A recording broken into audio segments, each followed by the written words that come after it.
ஆத்துல தண்ணி வர்றதை பத்தி அவங்களுக்கு கவலை இல்லை. ஆத்துல மணல் எடுக்கிறது எப்படின்றத அவங்க கவலை.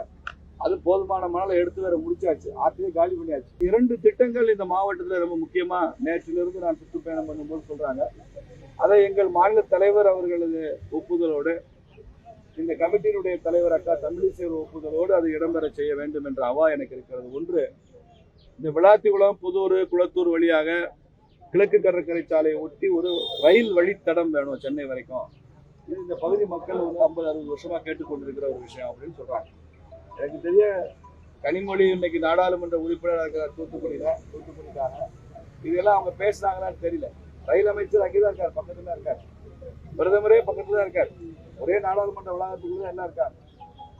இதெல்லாம் சொன்னார்களா, செய்வதற்கு முயற்சி செய்தார்களா, ஒரு ஃபீசிபிலிட்டி ஸ்டடியாவது பண்றதுக்கு இவங்க அதை எடுத்து சொன்னாங்களான்னு எனக்கு தெரியாது.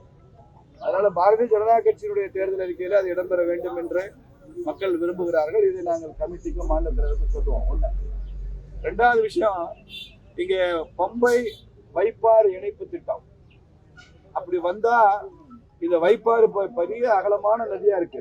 நீங்க தெரிஞ்சிருப்பீங்க, பார்த்துருப்பீங்க. ஆனால் அது தண்டியில வறண்டு போயிருக்கு. அதுல தடுப்பணைகளுடைய எண்ணிக்கை ரொம்ப குறைவா இருக்கு.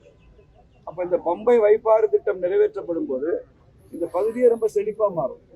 குடிநீர் தட்டுப்பாடு இருக்காது என்பது மாத்திரமல்ல, புதிய தொழிற்சாலைகளுக்கான நீர் ஆதாரம், விவசாயத்திற்கான நீர் ஆதாரம், இதெல்லாமே சர்ப்ளஸ் வாட்டர், மிகைவாக வரக்கூடிய மிகை நீர் வைத்துக் கொண்டே இதை செய்ய முடியும். ஆனால் அந்த திட்டத்துக்கும் போதிய முனைப்பு காட்டவில்லை திமுக அரசாங்கம். அவங்க ஆத்துல தண்ணி வர்றதை பத்தி அவங்களுக்கு கவலை இல்லை. ஆத்துல மணல் எடுக்கிறது எப்படின்றத அவங்க கவலை. அது போதுமான மணலை எடுத்து வேற முடிச்சாச்சு, ஆத்தையே காலி பண்ணியாச்சு. இனியாவது பம்பை வைப்பாறை இணைப்பாங்களா திமுக இன்னும் பார்க்கணும். ஆனால் பிஜேபியுடைய தேர்தல் அறிக்கையில் அது இடம்பெற வேண்டும் என்று இந்த மக்கள் விரும்பி இருக்கிறார்கள்.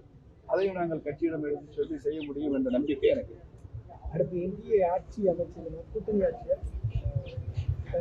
அதிமுக எங்கள் முதலமைச்சராக எடப்பாடியார் இருந்து வழிகாட்டுவார். அவர் தான் முதலமைச்சர்னு அமித்ஷா அவர்களே அறிவிச்சிருக்கார். அவ்வளவுதான், வேற எனிதிங் மேட்டர். நீங்க அதுக்கு உள்ள போய் கூட்டணி ஆட்சியா இல்ல தேசிய ஜனநாயக கூட்டணி ஆட்சின்னு சொன்னோன்னு அடுத்த கேள்வி கேட்பீங்க, உங்களுக்கு எத்தனை மந்திரிகளாக்கா அப்படின்னு கேட்பீங்க. சரி, அதுக்கு ஏதாவது ஒருத்தர் ஒரு பதில் கேட்கிறாரே, நண்பர், ஊடக நண்பர் ஒரு ஆர்வத்தில் யாராவது சொல்லிட்டா அப்ப யாரெல்லாம் அமைச்சர், நீங்க ஆவீங்களா, அவரா இவரா வரான்னு கேட்பாங்க.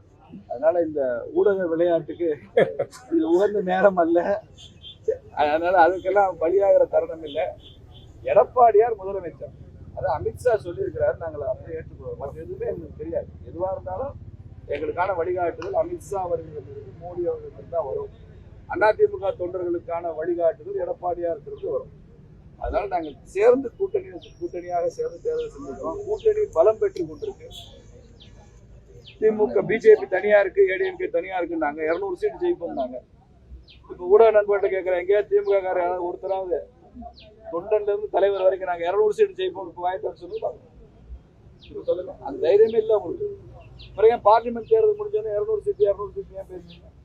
ஊடகங்கள்ல எல்லாம் ஏன் அதை விவாத பொருளாக்குனீங்க? இப்ப ஏன் பேச மாட்டேங்கிறீங்க? ஏன்னா பிஜேபி ஏடிஎம்கே கூட்டணி வந்துருச்சு. அப்புறம் என்ன சொன்னீங்க? அடுத்த ஸ்டேஜ்ல நாங்க தான் ஆட்சிக்கு வருவோம் சொன்னீங்க. இப்ப டிடிவி அண்ணன் உள்ள வந்துட்டாரு, ராமதாஸ் அண்ணன் உள்ள வந்துட்டாரு, அன்புமணி ராமதாஸ். இன்னும் கூட்டணி விரிவாக போகுது. இந்த மாச கடைசியில பிரதமர் தமிழகம் வருகிறார், மதுரைக்கு வருகிறார். அப்ப இன்னும் புதிய கூட்டணி தலைவர்கள் மேடையில் இருப்பாங்க. இதெல்லாம் பெரிய அதிர்ச்சி தரும் தகவலா இருக்கும் ஸ்டாலினுக்கு. அதனால உங்க திமுக ஆட்டம் காலி. திமுக ஆட்சியின் நாட்கள் எண்ணப்படுகின்றன. பல பேர் ஊடகங்கள் எழுதுறீங்க, இன்னும் தேர்தலுக்கு 70 நாள் தான் இருக்கு, 80 நாள் தான் இருக்கு, 75 நாள் தான் இருக்கு, நீங்க எழுதுறீங்க. உண்மைதான். ஆனால் அதுல ஒரு ஊடுபொருளா ஒரு செய்தி இருக்கு. ஸ்டாலின் ஆட்சிக்கு காலம் இன்னும் 70 நாள் தான் இருக்கு, இன்னும் 75 நாள் தான். தேர்தலுக்கு இத்தனை நாள் இல்லை.